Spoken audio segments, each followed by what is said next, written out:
Je, unatambua ya kwamba bawasiri inaweza kuathiri mfumo wa afya wa uzazi wa mwanamke?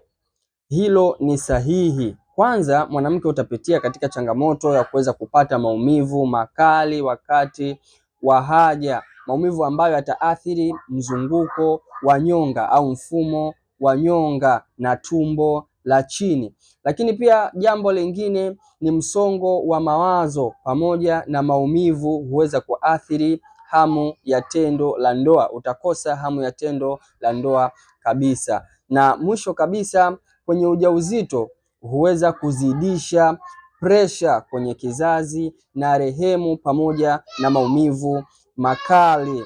Huu ni wakati wako sasa kuweza kutibu changamoto hii. Usikae kimya, usipuuze na wala usidharau. Kumbuka, afya yako ipo katika viganja vya mikono yako.